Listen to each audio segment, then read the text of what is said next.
Na verdade, esse início, depois eu vou ter um outro momento onde eu vou falar um pouco sobre o nosso tema de hoje.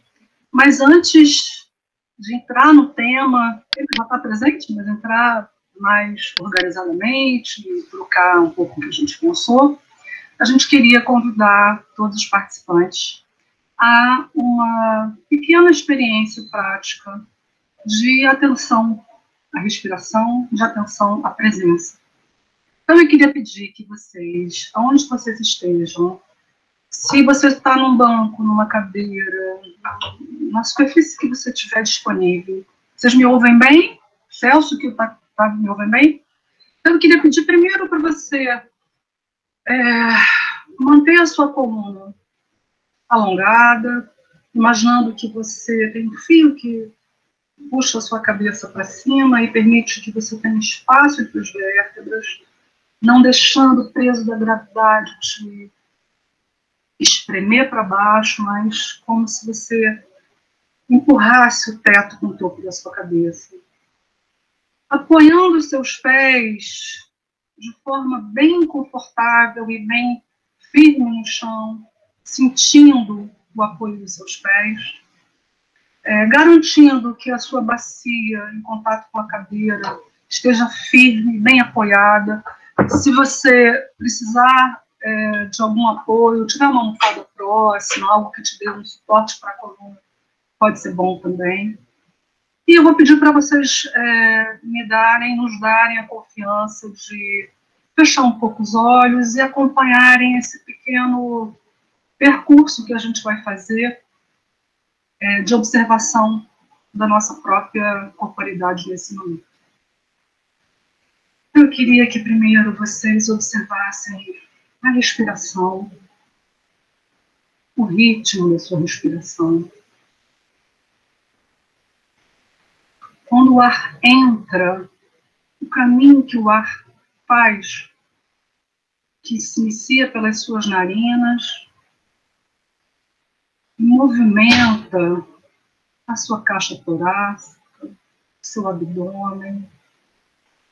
Observa esse percurso sem julgamento, sem controle, sem corrigir a sua respiração, apenas respirando, apenas observando. Inspira e expira. E aproveita para observar se a sua respiração ela encontra espaço para que ela seja uma respiração que te nutra, que traga tranquilidade. Essa é uma troca permanente que a gente tem com o ambiente. Essa é uma troca que evidencia que nós e o ambiente estamos o tempo inteiro conectados, interconectados. E essa respiração que nutre, que renova, ela também se afeta com as nossas emoções, com as nossas experiências. Esse corpo é um corpo atravessado e permeado pelo que nos acontece. Observa agora também, mantendo os olhos fechados, se você puder, os sons do ambiente, onde você se encontra, os sons internos da sua casa, se você consegue ouvir os sons das imediações onde você mora, rua. Se você tem a sorte de ter pássaros próximos, quem sabe, ou crianças. Sons de máquinas, observa e tenta não se prender a nenhum dos sons em especial, mas só observar essa constelação de sons que habitam o seu espaço.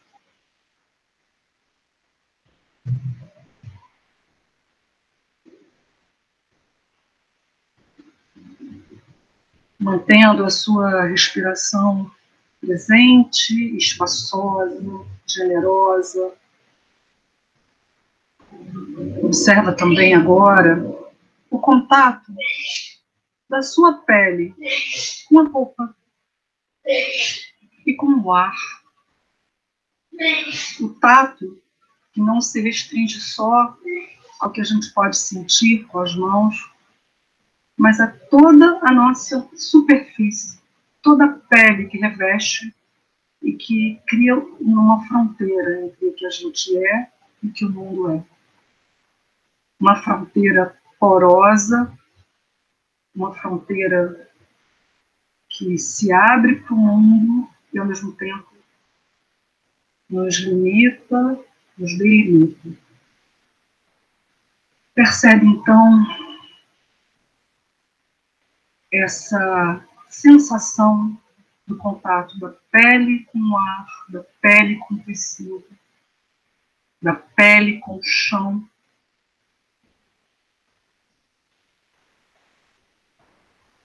Passando por essa visita aos nossos sentidos, ao que a gente escuta, ao que a gente percebe com o nosso tato. Leva a sua atenção agora, ainda com os olhos fechados, aos seus olhos e ao seu rosto, onde se concentram tantos órgãos dos sentidos. E observa que a sua musculatura se encontra franzida, repesada, e leva para a musculatura, especialmente da testa, das mandíbulas, leva para essa região um relaxamento, um distensionamento, procurando deixar o rosto tranquilo e sem tensão, e levando a atenção para os olhos.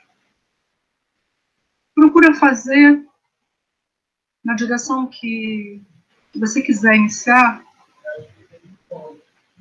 um movimento como se você pudesse olhar para cima, para o lado, para baixo, para o outro lado, como se a sua órbita desenhasse um círculo, indo nos limites do que é possível girar para cima, para o lado, para baixo, para o outro lado. Experimenta esse desenho da sua órbita, dos seus olhos, para um lado, para o outro, deixando que o seu globo ocular descanse, se esparrame no lugar onde ele se aloja.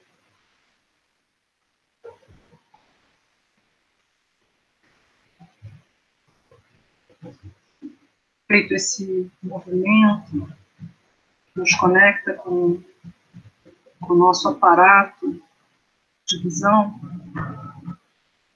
leva a sua atenção agora nos seus pés, que tocam no chão, para as suas pernas, subindo para as suas coxas, sua bacia, sua coluna, seus braços, ombros, mãos, seu crânio. E prestando atenção, tentando aprender como se você pudesse olhar panoramicamente, observa o todo de sensações, de percepções do seu corpo. E começa do lugar onde você sentir mais necessidade a espreguiçar, como se você estivesse acordando novamente, abrir o espaço entre as articulações, abrindo com suavidade, com delicadeza os seus olhos, que agora vão receber novamente claridade. Estica, alonga, como se cada articulação pudesse, com espreguiçar, ganhar um espaço maior entre um osso e outro, ampliando a sua capacidade de expansão, de alongamento, e respirando, e aos poucos abrindo seus olhos e retomando aqui para o nosso coletivo essa uma prática muito simples, que a gente chama de aterramento, de aproximação aí das nossas possibilidades de sentidos, né, de sentir.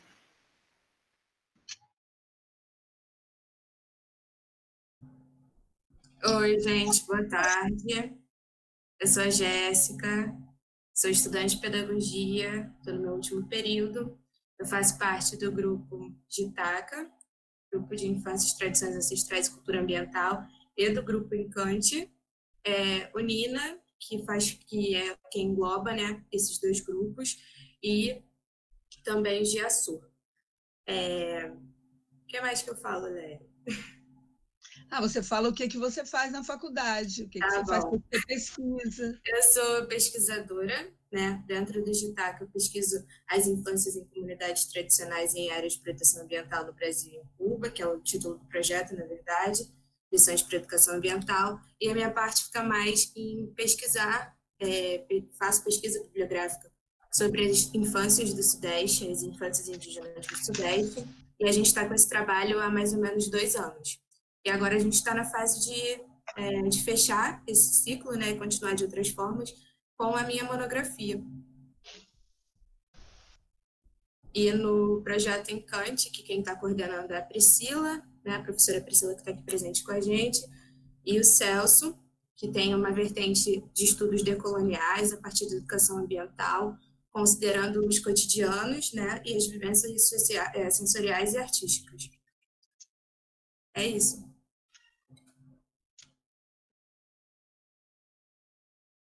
Vou pedir para vocês me ajudarem aí no meu tempo, tá? Bom, gente, eu queria pedir para que vocês pudessem também usar agora o nosso chat para fazer comentários sobre como foi essa chegada, essa experiência de parar juntos para respirar, para se observar.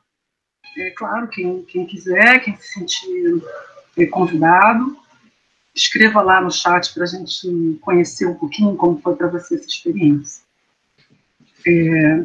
Pensando no nosso tema, para quem está chegando agora bem-vindo, nosso tema é corpo, arte, ambiente, relações com a natureza.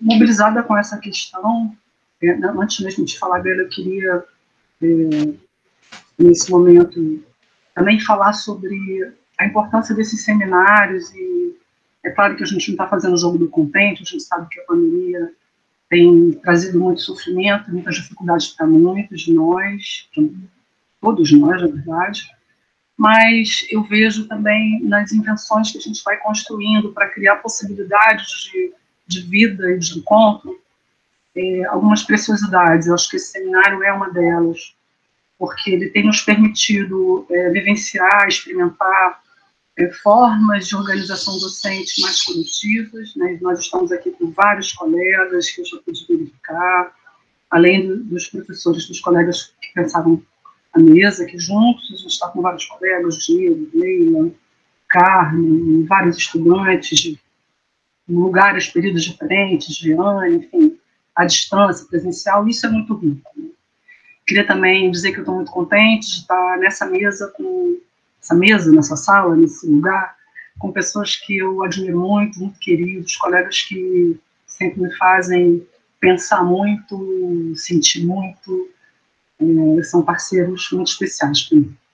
Então, convidada a pensar sobre essa questão, né, essa inter-relação entre corpo, arte, as questões ambientais. A primeira questão que me veio é o quanto que a experiência que a gente vive hoje de pandemia, ela nos convoca a alteração das nossas rotinas, dos nossos hábitos, dos caminhos que a gente percorria, já marcados, né, os caminhos, que eu falo caminhos mesmo, né, dos trajetos do nosso cotidiano, das travessias pelos metrôs e pelos ônibus, pelas ruas. Essa pandemia nos tira dessa rotina já tão enraizada no nosso cotidiano, de pressa, de correria. Ela também nos traz, assim, nos evidencia o quanto muito dessa rotina, muito das formas como a gente se organizou para lidar com a vida, são marcadas por uma certa naturalização de uma anestesia do corpo. Um cotidiano em que a gente come rápido, quando come, com pressa, entre uma atividade e outra, sem muita oportunidade ou chance de escolher o que come, como come, de que maneira vai cuidar desse alimento que a gente ingere, numa rotina em que a gente dorme pouco, sobrecarrega de atividades, e em que há uma certa glamorização desse excesso. É bem visto você dizer que tem muitos compromissos, que tem uma vida muito atribulada, que é alguém muito ocupado. A gente naturaliza esses lugares sem lugares, esse cotidiano sem respiro, esse cotidiano em que o corpo é quase como um problema que precisa ser aquietado para que a vida aconteça. Então, se eu sinto sono, eu preciso trabalhar, eu tomo alguma coisa que vai me permitir ficar mais tempo acordado. Se eu, ao contrário, né, não consigo dormir, eu tomo uma medicação para me ajudar a dormir. Também a gente vai, nesse processo de anestesiamento, olhando para as necessidades do corpo como problemas, como apêndices que a gente precisa neutralizar. Krenak fala que é um tempo que é especialista em criar ausências, no sentido de viver em sociedade, do próprio sentido da experiência de vida. Então, a pandemia nos traz uma pausa, um silêncio. E algo que é muito difícil, muito desafiante para nós humanos. Edgar Morin vai dizer isso, né? Um filósofo francês que é responsável pelo conceito da complexidade, por esse campo do pensamento complexo. Ele vai dizer que um dos maiores medos do homem, da mulher, da humanidade, é a morte, é o desconhecido, é o não controle do futuro. Então, a gente se vê no momento em que a gente realmente não sabe o que vai acontecer, como vai acontecer, e esse não saber desloca a gente de uma familiaridade de controlar o tempo, ou uma falsa ilusão de controle do tempo, em que a gente está sempre pensando no que vai fazer amanhã, ou sofrendo, se lamentando do que fez ontem, ou como fez ontem. Pensar nessa dimensão, pensar o corpo, o sentido do corpo, é pensar de que maneira esse corpo vive o momento aqui e agora, se atualiza, e o que esse corpo percebe, como ele percebe essas experiências que o atravessam. Então, nesse sentido, a pandemia é também uma experiência que ela cria lentes de aumento para a nossa corporidade, porque nos dói tudo. Nos dói o peito com cada dor, com cada próximo nosso que sofre, que adoece, que morre. Nos dói o peito com falta de ar, pela ansiedade de não ter controle, de não se saber seguro, de não se sentir protegido, próximo dos seus afetos. Dói respirar, temos medo, dormimos mal. Eu vou pedir para quem está com o microfone ligado, só desligar, porque tem interferência de som. Então, comemos mais porque precisamos nos sentir vivos, é como se os nossos sabores fossem a nossa âncora para a sensação de existir. Sentimos falta do sol na pele, da terra, do mar, dos afetos, das relações. O corpo está gritando, o corpo dói. E essa evidência da presença de um corpo que não pode ser anestesiado infinitamente, ela tem uma urgência. Esse corpo sofre. Então, pensar o corpo na conexão com a expressão, com a arte, com a expressão, com a natureza, é pensar no sentido contrário dessa anestesia. É pensar no afetamento desse corpo com as coisas do mundo. E perceber também que as anestesias, elas precisam ser confrontadas a partir do momento em que esse corpo se habita, que investiga o que dói e como dói, e que não apenas tampona a dor, seja com excessos de informações e de telas, seja com excessos de sair para fora, seja com excesso de medicação. Mas um corpo que olha para si como algo a ser permanentemente estudado, cuidado, observado, que reconhece os chamados discretos, e às vezes nada discretos, das urgências desse corpo, que os desmandos que a gente vive estão no âmbito mais amplo, quanto nas relações autoritárias do cotidiano, dos nossos trabalhos, da nossa cidade, do nosso país, vão também espremendo esse corpo contra e fora de si mesmo.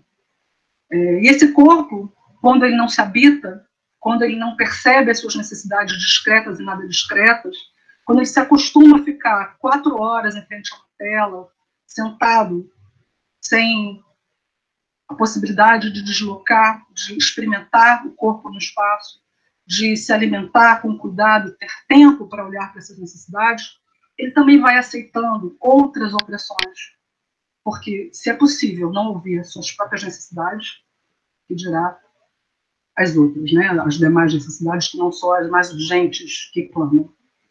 Então, eu, para fechar, eu trouxe duas ideias também que a gente tem conversado no nosso grupo, no grupo de pesquisa, que pensa arte, pensa o corpo, que eu coordeno com a Priscila, é que precisamos, para habitar esse corpo,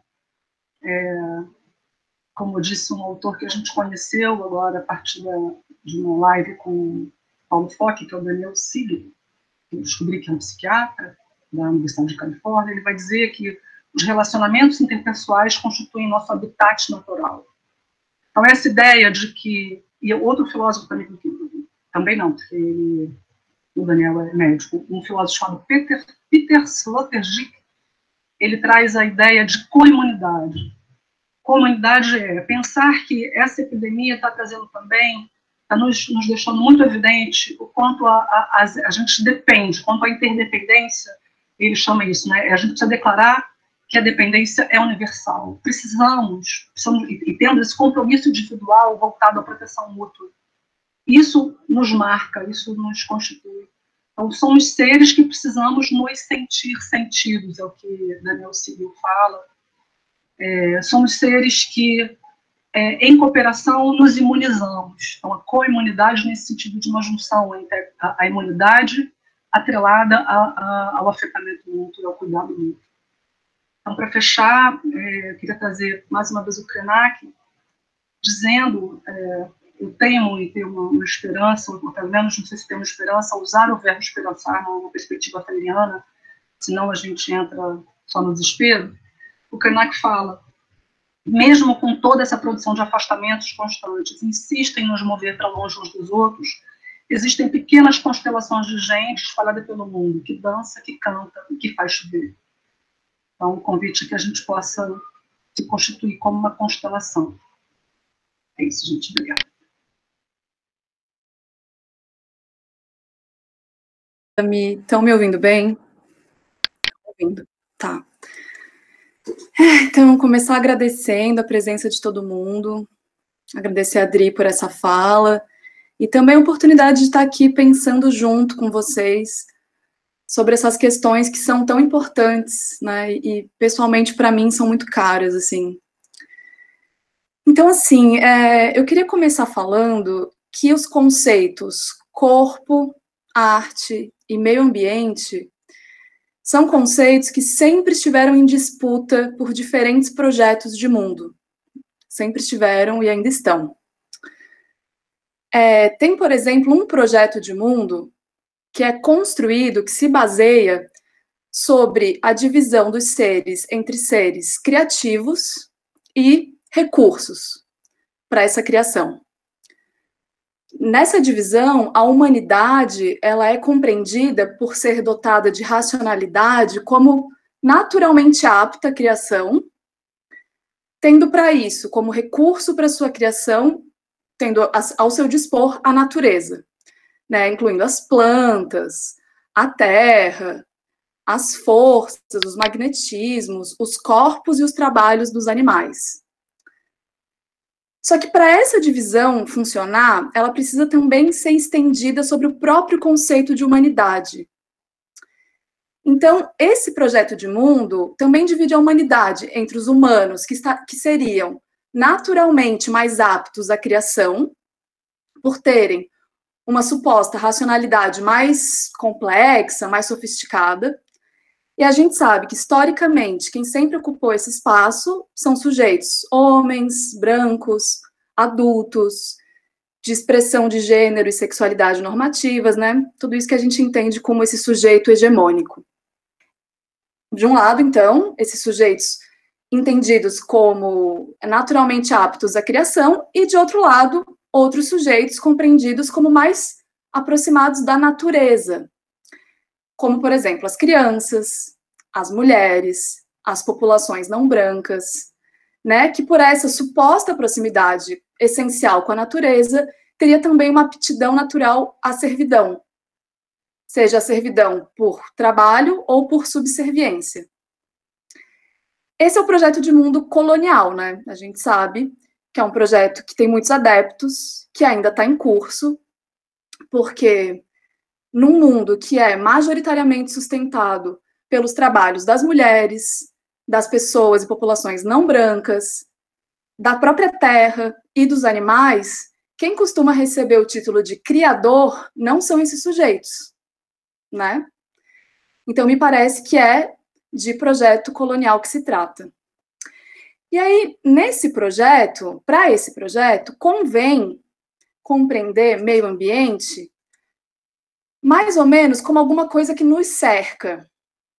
Porque quando o meio ambiente é aquilo que nos cerca, para começar, está separado da gente, então a gente pode, de alguma forma, abusar dessa instância, mais ou menos, sem que isso seja igual a abusar de nós mesmos, e a gente ainda se coloca no centro dessa relação, né? Então, toda vez que a gente pensa o meio ambiente como uma estrutura à nossa volta, ressoa nessa posição em que uma humanidade está centralizada. Para esse projeto de mundo, também me parece que é muito conveniente pensar que o corpo, por exemplo, é uma espécie de parte da natureza na humanidade. E aí, portanto, esses sujeitos que eu mencionei, que são considerados mais racionais, né, eu falei entre aspas, mais humanos, seriam sujeitos menos corpóreos, enquanto esses outros sujeitos, né, que eu mencionei que estariam mais próximos da natureza, seriam mais corpóreos, e por isso mais disponíveis à objetificação. Bem como a professora Driogeda sempre comenta, é também esse projeto que desqualifica os trabalhos dos corpos, né, como se fosse um trabalho inferior, como se fossem trabalhos inferiores aos trabalhos da intelectualidade. Também, para essa visão de mundo colonial, me parece que interessa que a arte seja sempre considerada como um fazer que só pode advir de uma mente intelectualizada e que se constitui num trabalho de constante domínio. Domínio sobre as materialidades, domínio sobre os processos, domínio sobre as técnicas. Mas, ainda bem, não existe só... eu queria pedir para quem está com o microfone desligar, por favor. Obrigada. É isso, né? Esse é um projeto de mundo que a gente costuma compreender como hegemônico, mas que a gente vem compreendendo cada vez mais que não é o único projeto de mundo. Existem outros projetos de mundo, ainda bem, nos quais essa divisão dos seres entre criadores e recursos não faz sentido. Porque todos os seres vivos são pensados como dotados de consciência, dotados de potência criativa e possibilidade de expressão.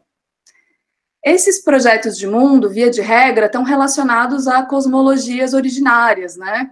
A gente pode mencionar as africanas, as ameríndias, mas diversas cosmologias originárias. E me parece que nesses contextos, essa potência de criação, ela não está condicionada a nenhuma instância imanente tipo racionalidade, mas ela é uma força que está em constante disputa e negociação entre todas as forças vivas. E acho que negociação é uma boa palavra porque ela é completamente diferente do domínio, que eu falei em relação àquele primeiro projeto de mundo, que é o projeto de mundo colonial. Então, me parece que nessas perspectivas outras, a gente pode pensar que o meio ambiente, ele tem uma forma de teia, né? O meio ambiente é a própria teia das relações que compõem a vida. E quando a gente imagina o meio ambiente como essa teia, essa imagem nos convoca a uma outra ética. Porque numa teia, não é possível você explorar sistematicamente nenhuma parte dessa teia sem que você esteja devastando o conjunto inteiro. Não é? Bom, também me parece que nessas outras perspectivas a gente pode pensar o corpo, muito parecido com o que a professora Adriane acabou de falar, como uma espécie de instância relacional e constantemente metamórfica, né? Um corpo que não é fechado, é um corpo poroso, que se dá em relação e que na relação vai se transformando. E aí, também nessas perspectivas, a gente pode pensar a arte como aquilo que pode se dar no encontro entre forças criativas, humanas e não humanas. Tem uma filósofa indígena de origem Guarani Macaxali, que é a Cristina Tacuá, que ela tem um texto que se chama Seres Criativos da Floresta. Tem disponível online no site do Ciclo Selvagem de Estudos, que é um ciclo de estudos coordenado pelo Krenak, que a Adri mencionou. E, bom, depois eu posso deixar o link também. Então, mas eu trago justamente pelo termo que ela usa, né, os seres criativos da floresta. Então, assim, eu quis falar isso, assim, que pode ser bastante evidente para algumas pessoas que estão aqui, ou não tanto evidente para outras, mas para começar essa conversa, assim, né, para dar continuidade ao começo dessa conversa, pontuando isso que eu acho muito importante, que é, quando a gente for trabalhar com esses conceitos de corpo, arte, meio ambiente, que a gente fique muito atenta e atento se o modo como a gente está trabalhando e relacionando esses conceitos está fortalecendo qual projeto de mundo. Entende? E qual humanidade nisso tudo a gente está fortalecendo? Porque eu tenho escutado muito assim, a humanidade é o verdadeiro vírus, a humanidade está destruindo o planeta. Qual humanidade? Não, a humanidade não é uma coisa só. Existem humanidades que estão no planeta há muito tempo sem destruir o planeta, mas existe uma humanidade que, de fato, está destruindo tudo que há. Então, da mesma forma como há humanidades, a gente pode sempre considerar que há muitos entendimentos possíveis sobre o que é meio ambiente, sobre o que é corpo e o que é criação. E eu acho que era isso, gente, para começar a conversa, eu queria colocar essas questões, e vamos conversando, sigo por aqui, quero escutar vocês depois. Obrigada pelas escutas.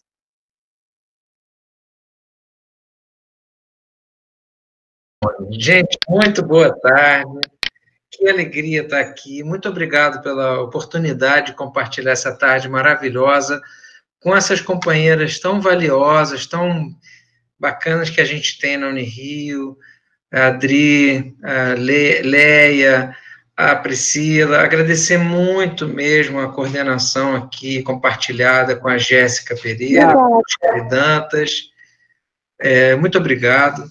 Bom, eu sou professor aí no 7º período, por isso que muitas aí acho que não me conhecem ainda. Eu sou professor de Ciências Naturais na Educação 2 e sou biólogo, trabalho com educação ambiental. Inclusive, eu vou deixar já aqui para vocês alguns presentes para quem está aqui hoje. Vou deixar 2 livros sobre a situação que a gente está vivendo. Um que é sobre o vírus, que a gente escreveu junto com a Universidade Federal de Mato Grosso, e um outro chamado Os Condenados da Pandemia, inspirado na obra do Frantz Fanon, porque um dos temas que tem nos chamado muita atenção é justamente essa desigualdade, sabe, da distribuição, da letalidade do vírus, né? Deixa eu aproveitar para saudar as companheiras, as colegas que estão aí, a Leila, a Marcela, eu vi também a Carmen, a Fernanda, Maria Fernanda, nossa chefa do departamento, agradecer muito a presença de vocês também, eu não consigo ver mais ninguém aqui, mas saúdo aí as companheiras, é muito bom estar com vocês também. Essa pandemia, que é uma situação inédita nas nossas vidas, tem feito a gente pensar muito, e eu tenho me dedicado bastante a pensar a educação ambiental como uma estratégia de esperança. e a gente acabou de escrever também um dossiê, vou deixar todos esses links aqui para vocês, pensando nas reexistências e nas esperanças. Porque quando a gente está vivendo essa situação inédita nas nossas vidas, na verdade, essa situação não é tão inédita para outras pessoas. Muitas pessoas já vivem em isolamento.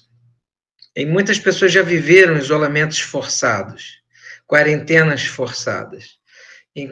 Paulínia Chiziane, uma grande poeta, escritora moçambicana, recentemente deixou uma reflexão muito importante para a gente, e ela dizia assim: se vocês estão preocupados agora, vendo o que significa o impacto de isolamento social nas nossas vidas, imagina quem foi sequestrado, um povo inteiro que foi sequestrado, isolado e posto num isolamento forçado durante centenas de anos, durante séculos, num outro continente, numa diáspora, e que recai sobre esse mesmo povo uma desigualdade profunda no impacto, na letalidade desse vírus.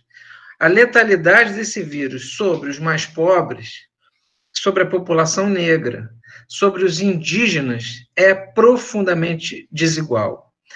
Ontem saiu um primeiro relatório do Instituto Socioambiental, mas há outros em curso, mostrando que dos 305 povos indígenas que nós temos no Brasil hoje, falando 274 idiomas, para vocês verem o tamanho da sociodiversidade brasileira. Isso é uma coisa que eu sempre gosto de lembrar. Nós temos um país que tem a maior biodiversidade do mundo, mas também temos um país que tem uma das maiores sociodiversidades do mundo. Ou seja, a gente tem uma biosociodiversidade que é um tesouro enorme.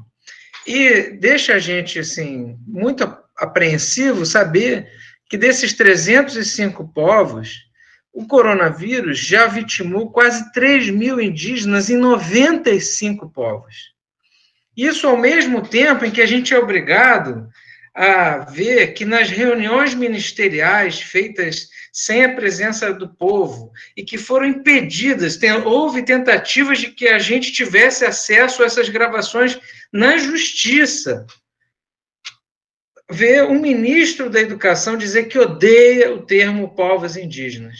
É muito triste. Então, essa é a tarde de hoje para dizer que quando a gente para pensar nesses temas todos, a gente tem que trazer essa dimensão da desigualdade, da dimensão política, e, obviamente, dizer que esse projeto de política que está aí, que é uma política de morte, não tem nada a ver com a necessidade, a riqueza que esse povo tem, desde a sua diversidade, desde a sua sociobiodiversidade, que é o nosso maior tesouro.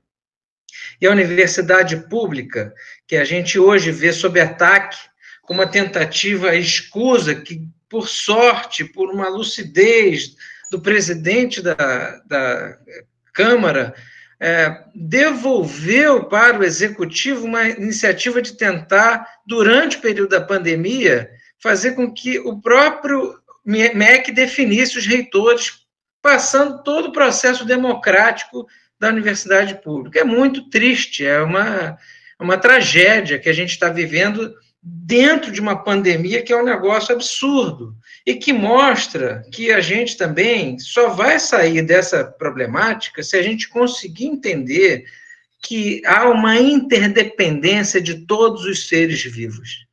Todos os seres são interdependentes uns dos outros, não só entre humanos e outros seres vivos, mas, sobretudo, entre humanos e outros humanos, né? Outros grupos sociais, que a gente possa superar as desigualdades e a exclusão que a gente vê se acentuando nos últimos tempos, né? A gente vê se acentuando numa lógica extremamente necrófila de uma política de morte, quando a gente vê um ministro do meio ambiente, que deveria estar protegendo a mãe terra, a natureza, dizer que vai aproveitar uma pandemia para passar a boiada. Então, é hora urgente da gente recuperar as nossas essências e a nossa força de como povo, né? Entendendo que esse povo aqui é um povo constituído à base de muito sofrimento. No nosso corpo há marcas que não se podem tirar de uma diáspora, de um massacre, de um genocídio indígena e de um genocídio que ainda está em curso sobre o povo preto. As pessoas escravizadas, trazidas forçadamente após um sequestro para cá, serem escravizadas durante séculos, enfrentam até hoje, nas marcas dessa diáspora, o racismo estrutural que acentua a letalidade de uma pandemia e acentua a letalidade da morte, né? Uma política de morte que vai nessa direção. O que a gente viu nos Estados Unidos, e está vendo nos Estados Unidos, essa revolta contra uma política de asfixia, que o pescoço de George Floyd, asfixiado por um policial, na verdade, é a síntese de um sufoco, de um enforcamento, de uma asfixia que tem há 500 anos levado essa parcela da população a um sufoco e a um sufocamento, a uma asfixia estrutural. É hora, gente, para enfrentar a pandemia, é hora da gente fazer a relação entre todos esses elementos, entender que a relação corpo-natureza, ela passa por uma discussão profundamente política, perguntar que corpo é esse, que natureza é essa? Chega a me dar angústia de ver celebridades mostrando suas bolhas nas mãos porque estão fazendo faxina durante a quarentena. Sinceramente, há bolhas, há marcas de um trabalho forçado de 500 anos que a gente não vê e sequer constrói alternativas para vê-lo. Então, o trabalho da educação e esse momento dessa tarde de hoje é absolutamente fundamental para a gente trazer essa concepção ampliada de corpo, das relações corpo-natureza, que apontam para essa demanda de olhar as correlações sistemicamente, ecossistemicamente, que esse corpo está inserido numa sociedade profundamente desigual, estruturalmente racista, que precisa ser enfrentada, precisa ser combatida. E essa tarde de hoje serve também a esse propósito, no reconhecimento de que é uma tarde de privilégio, que não é todo mundo que tem acesso à internet, nem é todo mundo que pode estar aqui, e já agradecendo muito a vocês pela chance de estar aqui debatendo, conversando sobre essa problemática, e dizer que, certamente, para enfrentar esses fenômenos todos que a gente está vivendo, vai ser preciso a gente rever as nossas relações, que são muitas das vezes atravessadas por estratégias de poder que vêm desde o colonialismo. Então, a descolonização que vai fazer com que a gente perceba que o nosso corpo é a natureza, que a natureza somos nós, e que essa correlação perpassa dimensões políticas que a gente não pode perder de vista, entre elas, uma das principais, que é a luta antirracista, né? Vamos em frente, gente, vamos fazer esse debate que é muito importante. Muito obrigado pela oportunidade de estar aqui com vocês. Eu vou colocar agora aqui no chat os presentes que eu queria compartilhar com vocês, tá? São 2 livros que a gente produziu, um dossiê e um artigo que acabou de sair falando da educação ambiental na luta antirracista na revista da Associação Brasileira de Pesquisadores e Pesquisadoras Negras e Negros, tá bom? Valeu, gente.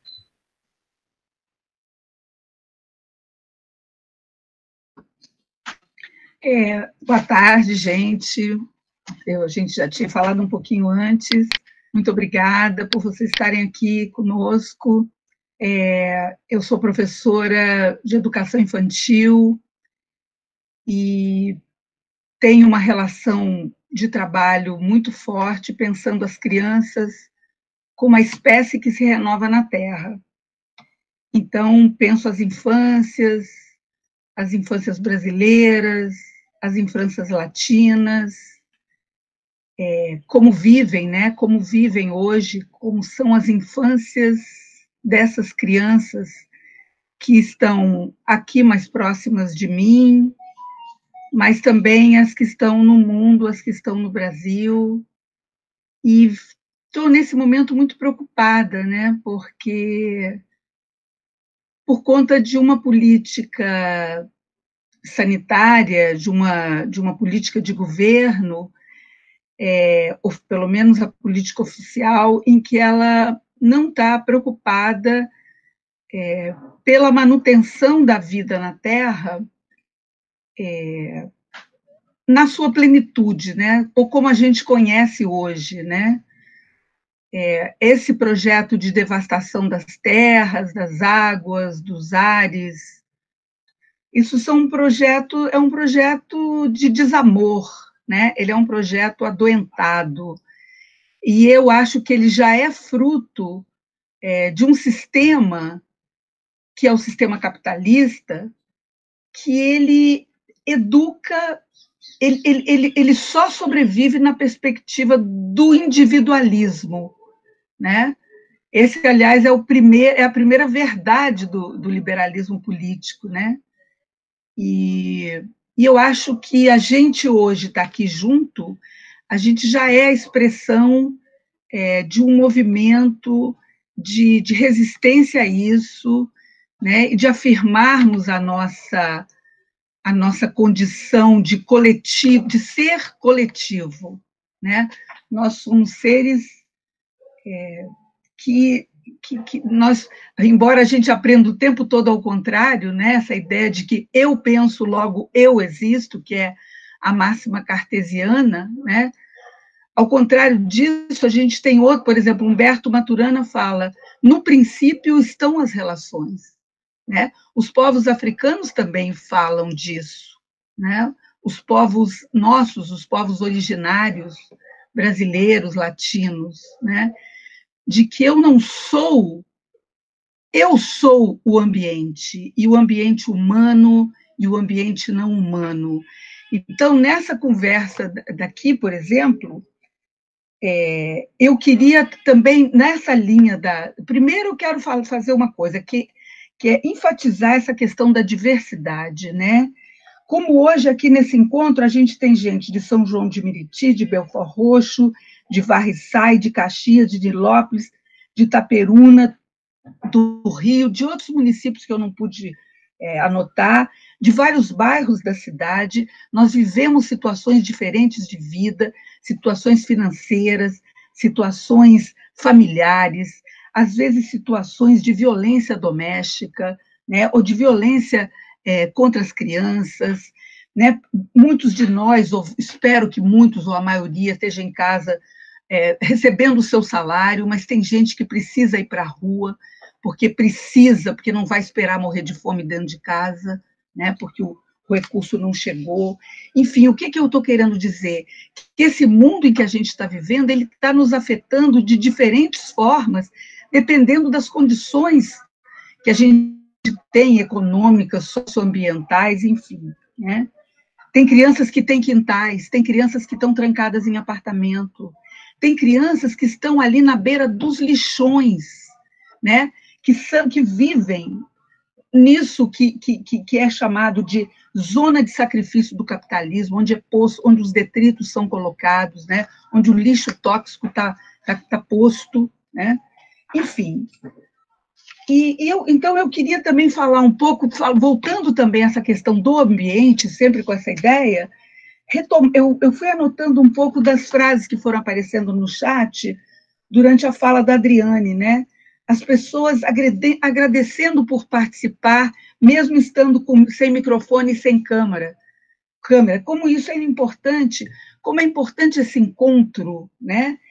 E esse momento do encontro consigo, o momento de respirar, né? De se sentir íntegro. As pessoas falam de ter sentido uma calma, né? Se sentirem íntegras, de poderem até estar tão íntegras que elas podem viajar para um outro lugar.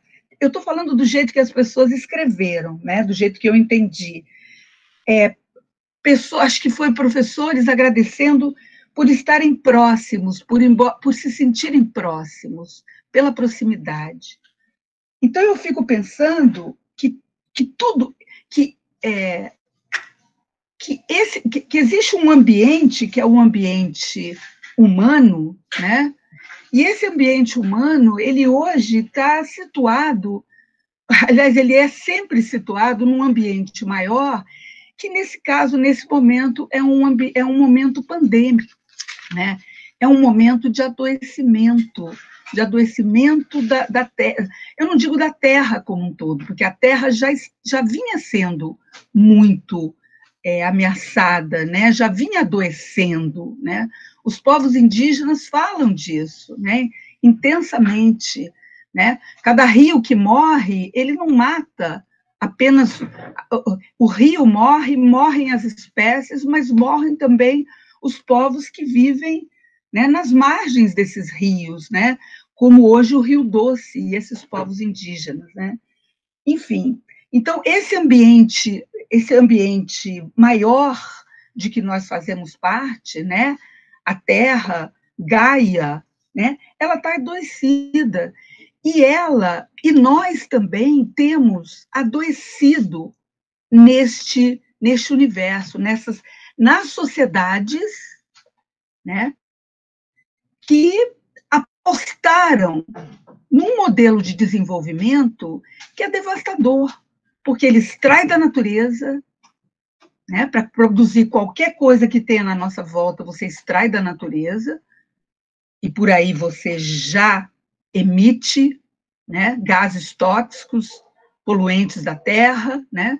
Então, você extrai da natureza, você bota na máquina para produzir, a gente consome aquilo por pouco tempo, as pesquisas dizem, e em menos de um ano, 70% daquilo já foi para o lixo. Quer dizer, esse modelo ele é um modelo sustentável, ele precisa de matérias-primas extrair indefinidamente, ele precisa de gente que compre essas matérias, os produtos que são vendidos, né, que são postos à venda, eles nos mantêm escravos de uma lógica consumista, né? Eles provocam desequilíbrio ambiental, eles provocam desigualdade social, né? Porque a lógica de inserção nesse mundo é uma lógica de competição, né? E eles provocam sofrimento pessoal, eles provocam sofrimento psíquico, a um ponto da gente nem poder, muitas vezes, se reconectar com esse ambiente do qual a Adriane falou, né? E nos levou a esse contato com a gente mesmo, né? Então, eu queria falar um pouco dessa concepção de humano. Que humano é esse, né? Que é pensado como alguém que raciocina, logo existe. A primeira coisa, todo ser, quando nasce, o primeiro desejo dele é permanecer vivo. Então, nós somos seres vivos, nós pertencemos a este ambiente. Nós somos uma das espécies que está na face da Terra, né? E todas as espécies se afetam e são afetadas. Eu trago um pouco os conceitos de Spinoza que eu tenho trabalhado. Nós afetamos e nós somos afetados por tudo, pelas paredes, pelos mares, pelos ventos, pelas águas, né? Entre nós mesmos, pelos sorrisos. E nós fazemos bons ou maus encontros com isso que nos afeta. Nesse momento, nós estamos em resistência para fazer bons encontros, né? Bons encontros, para que a vida siga. E eu acho que hoje, para que a vida siga, a gente precisa reconectar com a gente mesmo, né? Respirar, buscar a nossa serenidade. Eu acho que nós precisamos, e isso tem a ver com a nossa integridade, nós somos seres de criação, nós podemos desenhar, nós podemos dançar com as pessoas que estão em nossa volta, ou sozinhos, né? Porque o humano precisa expressar aquilo que ele é, todo ser precisa, porque senão ele adoece, né? Eu acho que nós, nesse momento, podemos ser solidários, pensar que nós aqui, com as nossas microações na vizinhança, dentro dos espaços que a gente vive, a gente pode fazer essa reconexão com o coletivo, porque nós somos seres nós vivemos em conexão, E eu acho que nós precisamos lutar contra uma política genocida que tem anunciado cloroquina para os adultos e escola para as crianças. Nós precisamos, sim, preparar o nosso retorno para a escola, nós, como educadores, nós precisamos. Mas nós precisamos, antes de tudo, dizer: nós não podemos voltar. Não podemos. Nós vivíamos numa região metropolitana, a circulação de carros, de transporte, de gente, né, engarrafamentos, quando voltam às aulas, nós já conhecemos o que é. Nós não queremos morrer, nós queremos nos manter vivos. E nós somos... Eu acho que nós precisamos afirmar a vida. Nós não podemos ser a favor de políticas genocidas que estão tentando nos colocar na rua, dizer que nós não podemos parar de produzir, e agora nos colocando para produzir dentro de casa. O nosso ambiente, o nosso meio ambiente, não é o computador, não é apenas as paredes da casa, ele é muito maior. E eu acho que a gente precisa continuar se expandindo, mesmo nesse estado de isolamento em que ainda estamos. Mas que eu espero que a gente consiga retomar numa outra lógica, aprendendo com os povos tradicionais, que são povos que sabem viver na relação com a natureza. Esses povos não podem ser exterminados. Faz 500 anos que eles são atacados, mas eles persistem, perseveram na vida. E se esses povos se acabarem, as nossas infâncias não vão saber mais o que é viver de outra maneira. E esse, eu acho que é o nosso principal aprendizado hoje. A gente precisa aprender a cuidar, a gente precisa amar, porque nós, seres humanos, somos dependentes do amor. Nós precisamos nos cuidar como pessoas, como coletivos, como espécies, e numa perspectiva democrática que inclua as crianças, mas que inclua também as outras espécies, para que a gente possa olhar para todas elas como seres legítimos, tão legítimos como nós. É isso, gente, acho que eu até já passei, desculpa, mas eu deixo um abraço, deixo um beijo e, enfim, e dizer da minha alegria de estar podendo trocar, porque eu acho que hoje a gente está falando mais do que a gente não sabe, do que exatamente o que a gente pode saber. Obrigada, viu?